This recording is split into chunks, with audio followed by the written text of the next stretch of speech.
Troy Rosario, ganito kinaabangan ng mga Hinebra fans yung final decision dahil ganito raw yung big man na kailangan ng Barangay Hinebra. So bago nga natin talakayin yan, shoutout muna sa mga solid nating ka-teammate na sila Esteria Sloth TV, Jomari Torres, Nestor Villa Flores, Eduardo Placer, and Paul Ryan Collis.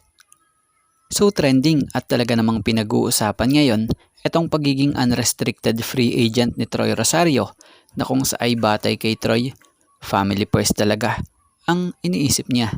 Dahil para kay Troy ang kontratang makukuha niya bilang free agent ang magiging huli para sa kanyang karir at target niyang isecure na yung future ng kanyang pamilya. Batay sa report, ngayong araw matatapos ang kasalukuyang kontrata ni Troy Rosario sa Blackwater Bossing at siya na ay magiging isang free agent. So ito na yung ngayon pa lang daming Hinebra fans na ang nag-aabang para sa magiging final decision ni Troy Rosario kung ito ba'y tatanggapin ng offer ng Blackwater or lilipat ba ng ibang team or ibang liga. So isa nga po sa paborito ngayon ng mga fans ay ang sana nga raw sa Hinebra ito mapunta or sana raw kunin ito ng Barangay Hinebra. Dahil kailangan nga raw po sa Hinebra ng backup big man para kay Japet. Dahil yung Isaac ngayong araw talaga namang hindi umuobra sa ngayon.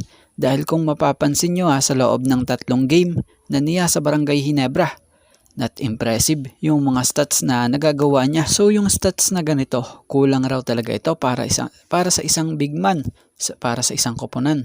Sa loob nga kasi ng 3 games niya dito sa Barangay Hinebra, nag-average lamang siya ng 3.3 points per game, 4 rebounds per game, and 1 assist per game na mayroong 17% field goal at may average na 20 minutes per game.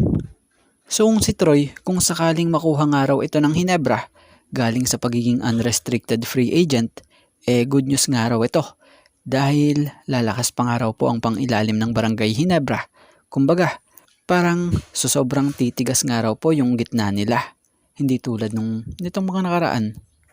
Si Troy ay may taas nga po itong 6'7", high flyer pa. Bukod sa galawan nito sa loob may shooting pa ito outside. At pupwede pa ring maging malaking impact nga po sa Barangay Hinebra gamit ang mga salampak niya tulad ng ginagawa ni Japet Aguilar na pag nakakasalampak o nakakadunk ay nakakapagbigay ng gana para sa mga teammates niya at talaga namang nakapagbibigay boost rin talaga. So kaya naman excited na rin ba kayo ngayong unrestricted free agent na si Troy?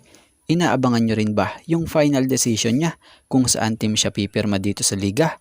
Or kung sa ibang liga ito pipirma?